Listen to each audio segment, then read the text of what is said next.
నమస్కారం. Telugu first news స్వాగతం. ముందుగా వార్తల్లోని ముఖ్యాంశాలు. బండి సంజయ్ను బర్తరఫ్ చేయాలన్న కేటీఆర్, నిష్పాక్షిక విచారణకు తొలగింపే మార్గమన్న కేటీఆర్, భగీరథ్ కేసుపై మండిపాటు, పారదర్శకత విచారణ జరగాలని డిమాండ్.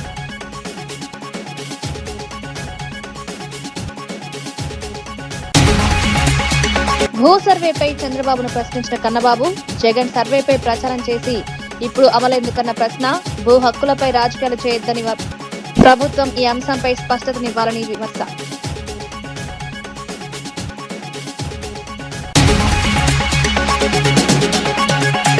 భగీరథ్ కేసు రాష్ట్ర పరిధిలోనే అన్న కిషన్ రెడ్డి, భగీరథ్ లొంగిపోయాక వివాదం ఎందుకన్న కిషన్, కేసుతో కేంద్రానికి ఎలాంటి సంబంధం లేదని చట్టపరంగానే విచారణ జరగాలని సూచన.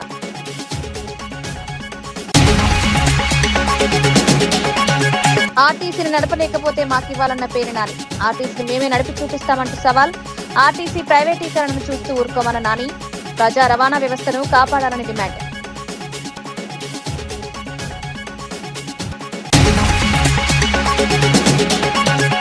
కూటమి పాలనపై ప్రశంసలు కురిపించిన దూండి రాకేష్, అభివృద్ధి పదంలో ప్రభుత్వం ముందుకు, నారా లోకేష్ పై విమర్శలు సరికాదని, రాష్ట్ర పురోగతికి అందరూ సహకరించాలని పిలుపు.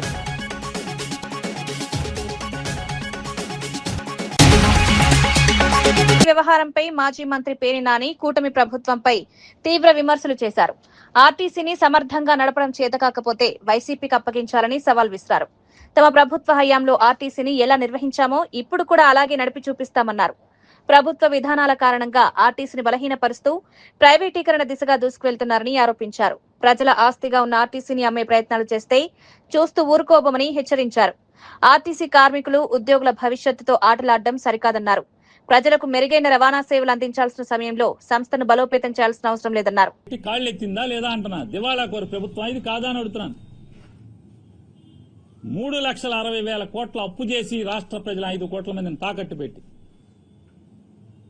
2 ఏళ్లు నిండకుండానే 24 మాసాలకి ఇంకా 15-20 రోజులు దూరం ఉండగానే దివాళా తీసాం, కాళ్ళెత్తాం, ఆర్టీసీని ప్రైవేటైజ్ చేయాల్సిందే అని చెప్పేటువంటి దిక్కుమాలిన దివాళా ప్రభుత్వం ఇంకేదన్నా ఉందా అని అడుగుతున్నాను. చంద్రబాబు నాయుడు గారికి ఇంకోటి కూడా మేము డిమాండ్ చేస్తాం. వైఎస్ఆర్ కాంగ్రెస్ పార్టీ తరఫున ఆర్టీసీని నడపటం మీకు చేత కాకపోతే వైఎస్ఆర్ కాంగ్రెస్ పార్టీకి అప్పచెప్పు, శుభ్రంగా నడుపుతాం, బంగారంలాగా నడుపుతాం ఆర్టీసీని మీకు చేత కాకపోతే. అంతేగాని మీరు ప్రైవేటైజ్ చేస్తానంటే, మీరు మేస్తా పోతే ఈ సమాజం చూస్తా ఊరుకుంటుందని మాత్రం అనుకోబాకండి అని చెప్పని హెచ్చరిక చేస్తున్నాం. ఇప్పటికే 2 ఏళ్లు గడవక ముందే కరడుగట్టినటువంటి తెలుగుదేశం పార్టీ కార్యకర్తలు కూడా ఓటొచ్చింది. బండి భగీరథ్ వ్యవహారంపై కేంద్ర మంత్రి కిషన్ రెడ్డి స్పందించారు. భగీరథ్ లొంగిపోయిన తర్వాత కూడా వివాదాన్ని కొనసాగించడం ఎందుకని ప్రశ్నించారు. పోక్సో కేసు రాష్ట్ర ప్రభుత్వ పరిధిలోని అంశమని, ఇందులో కేంద్ర ప్రభుత్వానికి ఎలాంటి సంబంధం లేదని స్పష్టం చేశారు. కేసు దర్యాప్తు చట్ట ప్రకారమే సాగాలన్నారు. ఈ అంశాన్ని రాజకీయ ప్రయోజనాల కోసం వాడుకోవడం సరికాదన్నారు. చట్టం తన పని తాను చేసుకుంటుందని, అధికారులు స్వతంత్రంగా పనిచేయాలని సూచించారు. కేంద్ర ప్రభుత్వంపై అనవసర ఆరోపణలు చేయడం సరైన విధానం కాదన్నారు. వాస్తవాలను పక్కన పెట్టి రాజకీయ ఆరోపణలు చేయడం వల్ల ప్రజల్లో గందరగోళం ఏర్పడే అవకాశం ఉందన్నారు.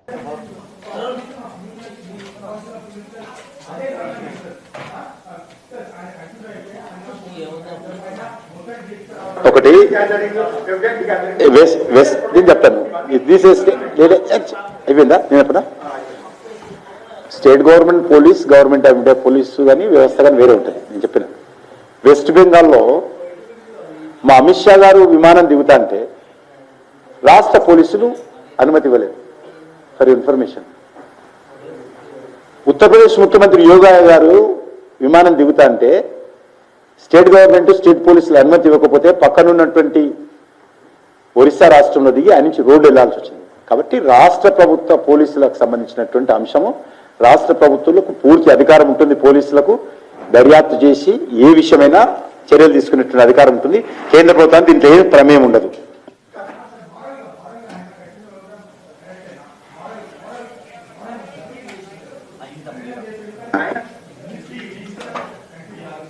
మాజీ మంత్రి కురసాల కన్నబాబు భూ సర్వే అంశంపై చంద్రబాబు వైఖరిని తీవ్రంగా తప్పుబట్టారు. జగన్ హయాంలో చేపట్టిన భూ సర్వేపై అప్పట్లో తీవ్ర విమర్శలు చేశారని గుర్తు చేశారు. ప్రజల ఆస్తులను లాక్కుంటారని ప్రచారం చేసిన వారు ఇప్పుడు అదే సర్వేను కొనసాగిస్తూ ఆస్తుల పరిరక్షణ అంటూ మాట్లాడడం విడ్డూరంగా ఉందన్నారు. అధికారంలో ఉన్నప్పుడు ఒక మాట, ప్రతిపక్షంలో ఉన్నప్పుడు మరో మాట మాట్లాడడం రాజకీయాల్లో కొత్త కాదని వ్యాఖ్యానించారు. ప్రజల ప్రయోజనాల కోసం తీసుకొచ్చిన కార్యక్రమాలను అప్పట్లో వ్యతిరేకించి ఇప్పుడు వాటినే కొనసాగించడం ద్వంద్వ వైఖరికి నిదర్శనమన్నారు. భూ హక్కుల పరిరక్షణకు సర్వే అవసరమైతే అప్పుడే అంగీకరించాల్సిందన్నారు. అదే సర్వే, సేమ్ సర్వే. అది కేంద్ర ప్రభుత్వం అంత ముందు ఇచ్చిన గైడ్లైన్స్లో చేసిన సర్వే, ఇప్పుడు కూడా అదే గైడ్లైన్స్లో సర్వే. ఇప్పుడంటే ఆస్తుల పరిరక్షణగా చేస్తున్నాడంట. నీకు సొంత మీడియా ఉంది కాబట్టి, సొంతంగా ప్రచారం చేసుకునే శక్తి ఉంది కనుక మీరు ఆడిందాట పాడింది పాట చెప్పే ఇంత పచ్చిగా మాట్లాడే అసలు కొంచెమైనా సరే మీకు ఏమనిపించట్లే? పార్టీలో ఉన్నవాళ్ళేమో అంత గొప్పవాళ్ళు, కానీ అప్పటికి వేరే పార్టీలో ఉండి మీ పార్టీలో చేరితే కూడా వాళ్ళందరూ కూడా చాలా గొప్పవారు గాను, మిగతా పార్టీలో ఉన్న వాళ్ళందరూ కూడా దుర్మార్గులుగానే చిత్రీకరించే కార్యక్రమం ఇవాళకి జరుగుతుంది. నేను చెప్తున్నాం, జగన్మోహన్ రెడ్డి గారిని తిట్టడం ఆపేసి జగన్మోహన్ రెడ్డి గారిని లేదా ఇదే పద్ధతి కంటిన్యూ చేస్తామంటే అది మీ ఇష్టం. జయము జయము చంద్రన్న పాడించుకుంటే ఏం జరిగిందో మీరు చూశారు. మేము మళ్ళీ చెప్తున్నాం, ఏ రంగంలో చూసినా కూడా మీకన్నా the best performer YS Jaganmohan Reddy గారు. మీరు పలానా రంగం అని చెప్పండి,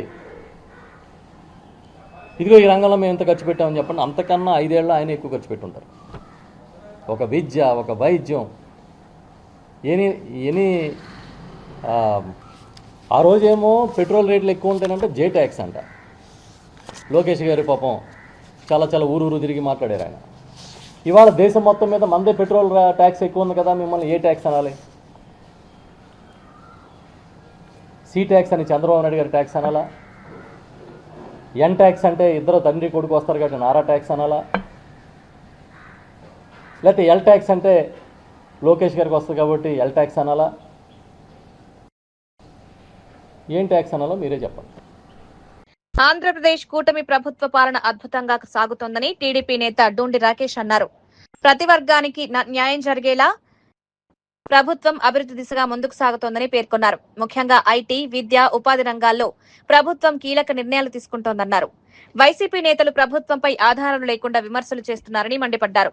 ముఖ్యంగా విజయవాడకు చెందిన కొందరు నేతలు మంత్రి నారా లోకేష్ పై ఇష్టం వచ్చినట్లు మాట్లాడుతున్నారని ఆరోపించారు. ప్రజా సమస్యలపై చర్చించాల్సిన ప్రతిపక్షం వ్యక్తిగత విమర్శలకు దిగడం సరికాదన్నారు. దుబాయ్లో మాట్లాడాం, ఇంకా వేరు వేరు వ్యక్తులందరినీ కూడా మనం అన్ని రకాలుగా మాట్లాడితే వాళ్ళంతా ఒకటే చెప్తా ఉన్నారు. $1.2 ఖరీదు ఉన్న లీటర్ పెట్రోల్ ధర ఈరోజు వాళ్ళకి దాదాపు $2, $2.1, $1.8 చొప్పున ఛార్జ్ చేస్తూ ఉన్నారు. అంటే ఈరోజు అక్కడ జరుగుతున్న యుద్ధ పరిణామాల వల్ల ఒక్క భారతదేశంలో, ఒక్క ఆంధ్రప్రదేశ్లో పెరిగింది కాదు, యావత్ రాష్ట్రంలో పెంచిన, యావత్ రాష్ట్రమే కాకుండా యావత్ భూగోళంలో జరుగుతున్న సంక్షోభంలో భాగంగా ఇది జరుగుతున్న, కృత్రిమంగా జరుగుతున్న వాస్తవమే తప్ప ఇది తొందరలో సర్దుబాటు అవుతుంది. కూటమి ప్రభుత్వం దీనికి తగ్గ చర్యలు కూడా తీసుకుంటా ఉంటాం. ఏమంటాడు మా ఓడు? వాగేస్తున్నాడు, తెగ మాట్లాడుతూ ఉన్నాడు. అసలు ఆయన వెనక పట్టుమని 30 మంది లేరు. మేము ప్రజా పోరాటాలు, మేము ప్రతిపక్షంలో ఉన్నప్పుడు ప్రజా పోరాటాలు చేసిన సంఖ్యంతో అంత సంఖ్య కూడా అతని వెనక జనం లేరు. మా మీద వాళ్ళు పెట్టించిన కేసులు సంఖ్యంతో అంతమంది కూడా ఆయన వెనక ఈరోజు నిలబడటం లేదు. అయినా సరే హడావిడి చేస్తూ లోకేష్ గారి గురించి మాట్లాడుతున్నాడంటే ఇంక ఇతన్ని ఏం చేయాలి? ఇతని అవినీతి ఎంత ఉంది, ఇతని చిట్టా ఎంత ఉంది, ఇతన్ని పట్టించుకోవట్లేదు అనుకున్నాడో ఏమనుకున్నాడో కానీ ఇష్టం వచ్చినట్టు మాట్లాడుతూ ఉన్నాడు. అతని అవినీతి కనుక విజయవాడలో కనుక లెక్కేస్తే మొగుడు పిల్లల గొడవల దగ్గర నుంచి, అన్నదమ్ముల గొడవల దగ్గర నుంచి ప్రతి ఆస్తి తగాదాలో తలకాయ దూర్చి డబ్బులు వసూలు చేసిన ఘనత ఎవరైనా ఉన్నాడంటే ఆ మాడిపోయిన పల్లి పకోడీ తప్ప ఇంకొకడు కాదు అన్న సంగతి నేను ఈ మీడియా ముఖంగా మళ్ళీసారి గట్టిగా చెప్తా ఉన్నా. ఇతని అవినీతి చిట్ట విజయవాడ ప్రకాశం బ్యారేజీ కన్నా కూడా పొడవుగా ఉంటుంది. వీటి మీద తొందరలో ఖచ్చితంగా మేము ఒక్కోటిగా తీసుకొస్తాం. మొన్నటి వరకు ఏం జరిగినాయి, అంతకుముందు నువ్వు చేసిన ఘనకార్యాలు ఏంటి, నీ బాధితులు చిట్ట అందరినీ కూడా తేల్చేంత వరకు కూడా మేము ముందుండి పోరాడతామన్న సంగతి, ప్రభుత్వం తరపున చర్యలు తీసుకునేంత వరకు కూడా మేము మిమ్మల్ని వదలమన్న సంగతి కూడా తెలియజేస్తా ఉన్నాం. ఈయన అంటాడు లోకేష్ గారి మీదంట పెట్రోల్ డీజిల్ ఏది, దేశాలు ఇబ్బందులు పడుతూ ఉంటే, దేశాల మధ్య కొట్లాట జరిగి రేటు పెరిగి యావత్ భారతదేశంలోనే కాదు భూగోళం మొత్తం కూడా ఈ ఇంధనం మీద ప్రభావం చూపించి రేట్లు పెరిగితే దానికి లోకేష్ గారి మీద కేసు పెడతారంట ఈ 420. ఏమన్నా మైండ్ ఉందా? దేనికి పెడతారు? తెలంగాణ కాంగ్రెస్ ప్రభుత్వంపై బీజేపీ ఎమ్మెల్సీ అంజిరెడ్డి తీవ్ర విమర్శలు చేశారు. నిరుద్యోగ యువతను ఉద్యోగాలు, స్వయం ఉపాధి కల్పనలో ప్రభుత్వం పూర్తిగా విఫలమైందని ఆరోపించారు. అసెంబ్లీ సాక్షిగా రాజీవ్ గాంధీ యువ వికాస పథకం కింద భారీ నిధులు కేటాయిస్తామని చెప్పి హామీలు అమలు చేయలేదన్నారు. రాష్ట్రంలో 119 నియోజకవర్గాల నుంచి లక్షలాది మంది యువత దరఖాస్తు చేసుకున్నా ఇప్పటి వరకు స్పష్టమైన కార్యాచరణ కనిపించలేదని పేర్కొన్నారు. ఉద్యోగ నోటిఫికేషన్లు, శిక్షణా కార్యక్రమాలు లేక యువత నిరసన ఉందన్నారు. అవుట్సోర్సింగ్ ఉద్యోగుల కోసం ప్రత్యేక కార్పొరేషన్ ఏర్పాటు చేయాలని డిమాండ్ చేశారు.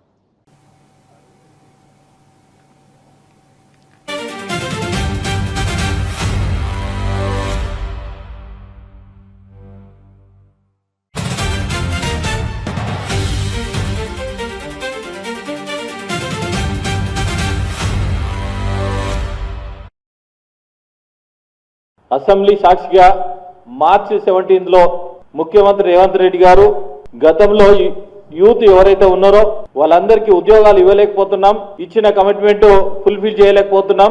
ఆ ఫుల్ఫిల్ చేయడానికి రాజీవ్ గాంధీ యువ వికాసం అని పెట్టేసి 5,000 కోట్లు బడ్జెట్ పెడతా అని చెప్పి మాట ఇచ్చి మాట తప్పిన ముఖ్యమంత్రి గారు ఈ 5 లక్షల నిరుద్యోగుల యువత ఎవరైతే ఉన్నారో ప్రతి అసెంబ్లీ కాన్స్టిట్యూన్సీ నుండి 4,000 నుంచి 5,000 మందిని ఇప్పుడు ఇందిరమ్మ ఇల్లు ఏ విధంగా అయితే ఇస్తున్నారో ప్రతి అసెంబ్లీ నుంచి యూత్ ఎవరైతే ఉన్నారో వాళ్ళందరినీ సెలెక్ట్ చేసుకోవడానికి ప్రతి అసెంబ్లీ 119 అసెంబ్లీ కాన్స్టిట్యూన్సీ ఏదైతే ఉందో ప్రతి అసెంబ్లీ కాన్స్టిట్యూన్సీ నుండి 4,000 మంది నుంచి 5,000 యూత్ను వాళ్ళు అప్లై చేసుకోమని చెప్పడం జరిగింది. దానిలో భాగంగా వీళ్ళు ఏం చెప్పారంటే స్వయం ఉపాధి పథకం కింద, సెల్ఫ్ ఎంప్లాయ్మెంట్ కింద మీరు ఏమన్నా చేసుకోండి, ప్రతి మనిషికి 50,000 నుంచి 4 లక్షల రూపాయల దాకా ఈ 6,000 కోట్లు ఏదైతే ఇస్తామో ఈ 6,000 కోట్ల నుంచి ఇస్తా అన్నారు. బీజేపీ ఎమ్మెల్యే రాజా సింగ్ తిరుమల శ్రీవారిని దర్శించుకుని ప్రత్యేక పూజల్లో పాల్గొన్నారు. వీఐపీ విరామ సమయంలో స్వామివారి సేవలో పాల్గొని ఆయన వేద పండితుల ఆశీర్వచనం అందుకున్నారు. అనంతరం మీడియాతో మాట్లాడిన రాజా సింగ్ శ్రీవారి దర్శనం ఎంతో సంతృప్తినిచ్చిందన్నారు. తిరుమలలో ప్రతి సంవత్సరం అభివృద్ధి కార్యక్రమాలు జరుగుతున్నాయని ఆనందం వ్యక్తం చేశారు. దేశం సుభిక్షంగా ఉండాలని, భారతదేశం హిందూ రాష్ట్రంగా మారాలని స్వామివారిని ప్రార్థించినట్లు తెలిపారు. ప్రపంచ వ్యాప్తంగా ఉన్న హిందువులందరూ సుఖ సంతోషాలతో ఉండాలని కోరుకున్నట్లు తెలిపారు. ఇవాళ వచ్చినాను, చాలా మంచి దర్శనం జరిగింది. ప్రతి సంవత్సరం చాలా మంచి డెవలప్మెంట్ జరుగుతుంది.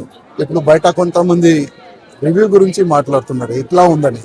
నేను వాళ్ళకి ఒక్క మాట చెప్పిన, ఆ దేవుడు ఆశీర్వాదం వల్ల ప్రతి ఒక్క వ్యక్తికి మంచి జరుగుతుంది. ఇక్కడ వచ్చిన తర్వాత నేను కూడా ఇవాళ మా కార్యకర్తలు వెంబడొచ్చినాను. ఆ దేవుడితోని ఒక కోరినాను, మా భారతదేశం హిందూ రాష్ట్రం కావాలి, మన భారతదేశం మంచిగా ఉండాలి, యావత్ ప్రపంచంలో ఉన్న ప్రతి ఒక్క హిందూ మంచిగా ఉండాలని ఇవాళ ఆ దేవుడితోని అదే నేను కోరుకున్నాను. శ్రీ తిరుమల తిరుపతి బాలాజీ భగవాన్ దర్శనం గురించి ఇవాళ వచ్చినాను, చాలా మంచి దర్శనం జరిగింది. ప్రతి సంవత్సరం చాలా మంచి డెవలప్మెంట్ జరుగుతుంది. ఇప్పుడు బయట కొంతమంది రివ్యూ గురించి మాట్లాడుతున్నారు ఇట్లా ఉందని.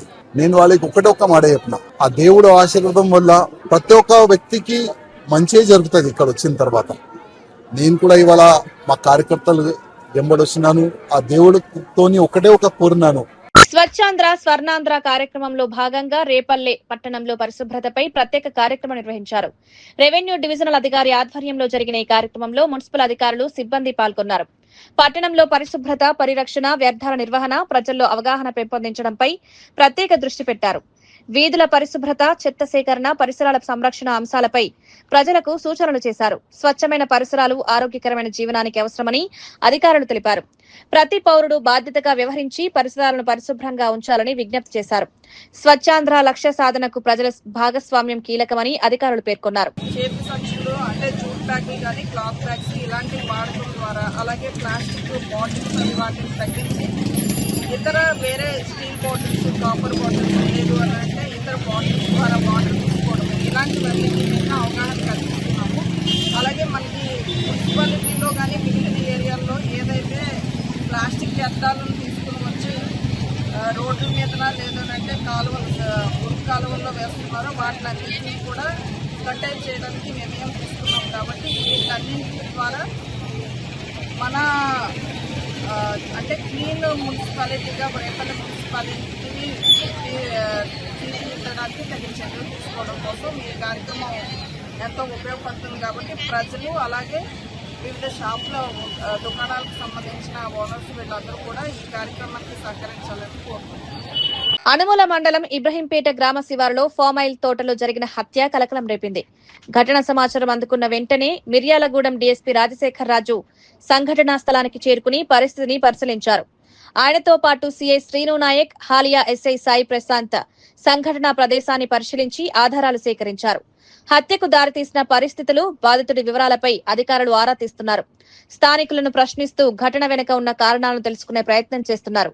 క్లోజ్ టీం సహాయంతో ఆధారాల సేకరణ కొనసాగుతోంది. ఘటనపై పూర్తి స్థాయి దర్యాప్తు చేపట్టి నిందితులను గుర్తించేందుకు ప్రత్యేక బృందాలు పనిచేస్తున్నాయని పోలీసులు తెలిపారు. ఈరోజు మార్నింగ్ 9:30 ఆ టైంలో ఈ Haliya PS limits Ibrahimpet village అవుట్స్కట్స్లో ఒక అగ్రికల్చర్ ల్యాండ్లో ఒక 2 మహిళలు వాళ్ళది హత్య చేయడం జరిగింది వాళ్ళని.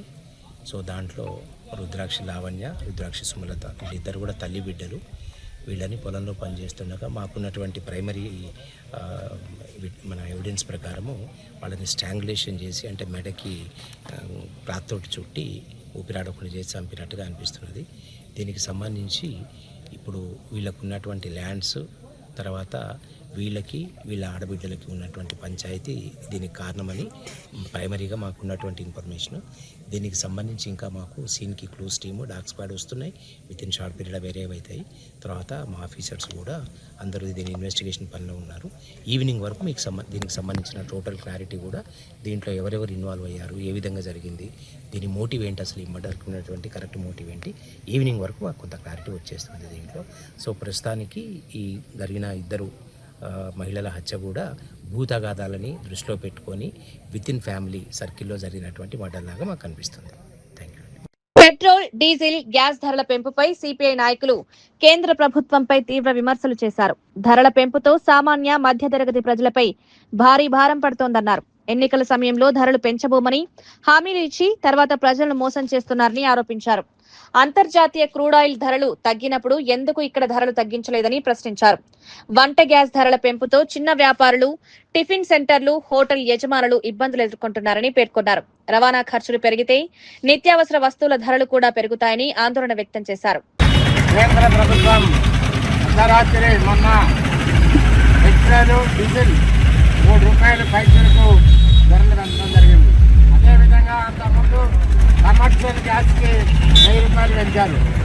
ఈ 5 రాష్ట్రాలు ఎన్నికలు జరిగేంత వరకు ఈ ఇరాన్ వాటి యుద్ధాల వలన ఎటువంటి మన కొరత లేదు అని చెప్పినటువంటి కేంద్ర ప్రభుత్వం నరేంద్ర మోడీ గారు ఈ 5 రాష్ట్రాల్లో ఎన్నికలు అయిపోయిన తెల్లారే ప్రజలపైన భారం మోపారు.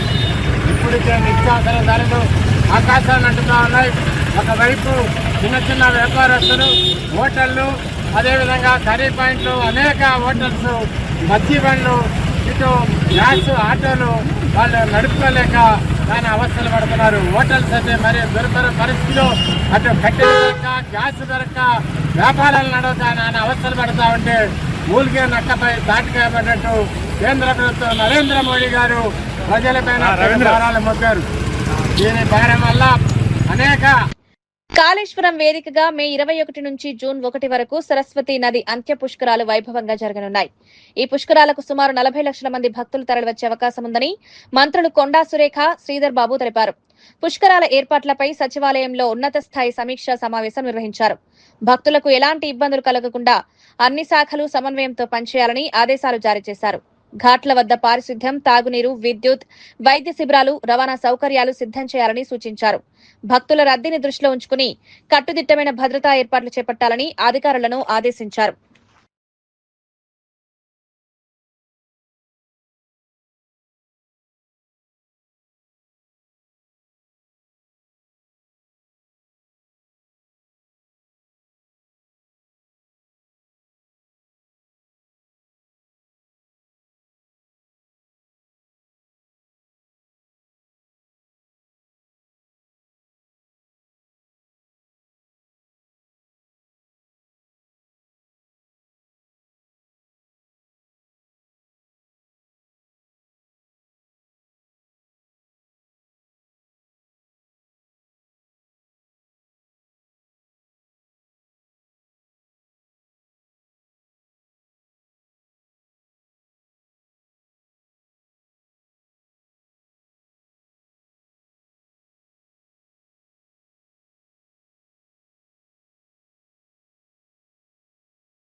బండి భగీరథ్ వ్యవహారంపై సిపిఐ నేత నారాయణ తీవ్ర వ్యాఖ్యలు చేశారు.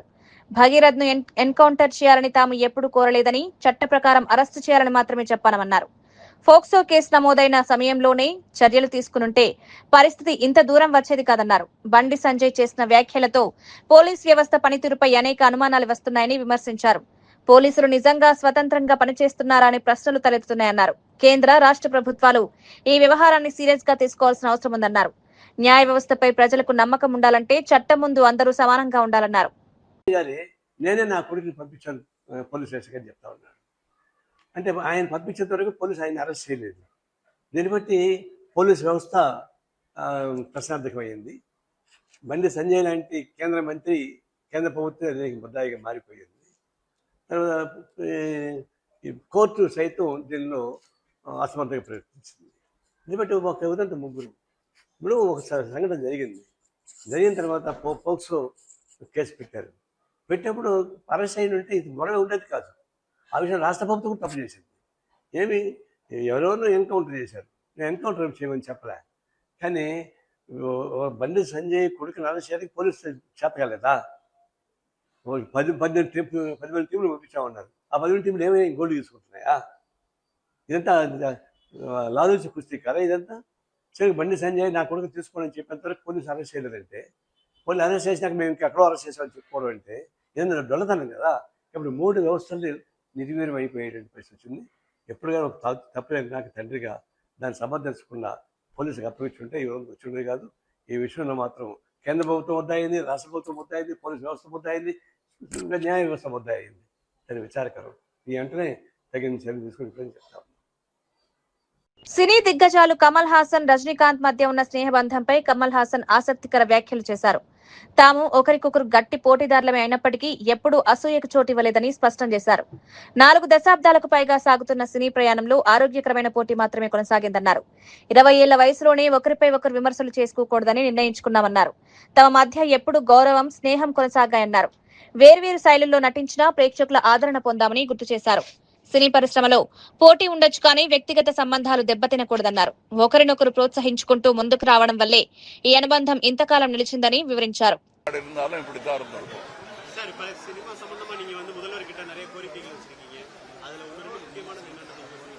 இல்லையே அதுதான் இருக்க நீங்க படிச்சு கூட பார்க்க மாட்டேங்க. இல்ல முதல்வர்கிட்ட இருக்க பத்திரிகையில உங்க நண்பர்களே அதை போட்டிருக்காங்க. திரும்ப அதையே பேசிட்டு இருக்க வேண்டாம். அதுல நல்லது எதுன்னு உங்களுக்கு தோணுதோ அதை சிறப்பா கோடிட்டு காட்ட வேண்டியது உங்க கடமை. முதல்வர் பதவி ஏற்றதுக்கு அப்புறம் அரசியல் கட்சி தலைவர்களை நேரடியா அவங்க இல்லத்துக்கு போய் நேரடியா சந்திச்சாரு. இதுல எடப்பாடி பழனிசாமியை சந்திக்கல அப்படின்றது ஒரு பேசு பொருளா இருக்கு.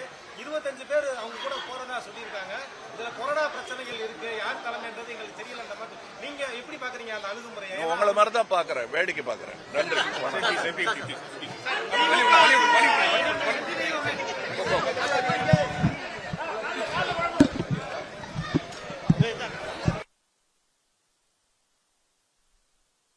వార్తలు ముగించే ముందు ముఖ్యాంశాలు మరోసారి.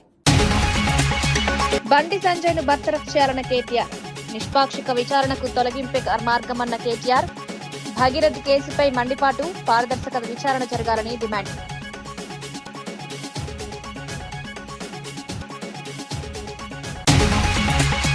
భూ సర్వేపై చంద్రబాబును ప్రశ్నించిన కన్నబాబు, జగన్ సర్వేపై ప్రచారం చేసి ఇప్పుడు అమలెందుకన్న ప్రశ్న, భూ హక్కులపై రాజకీయాలు చేయొద్దని ప్రభుత్వం ఈ అంశంపై స్పష్టతనివ్వాలని విమర్శ.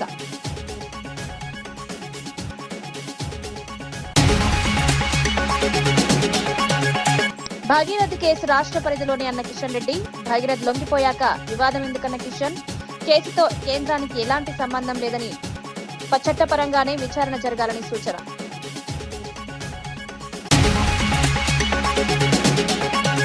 ఆర్టీసీని నడపలేకపోతే మాకివ్వాలన్న పేరు నాని, ఆర్టీసీని మేమే నడిపి చూపిస్తామంటూ సవాల్, ఆర్టీసీ ప్రైవేటీకరణను చూస్తూ ఊరుకోమన్న నాని, ప్రజా రవాణా వ్యవస్థను కాపాడాలని డిమాండ్.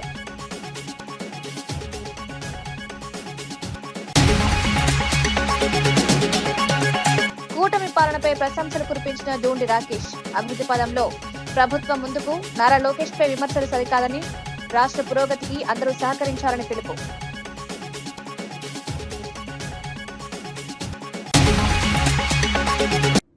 ఇవి ఈనాటి వార్తా విశేషాలు. మరో బులెటిన్లో మళ్ళీ కలుద్దాం. నమస్కారం.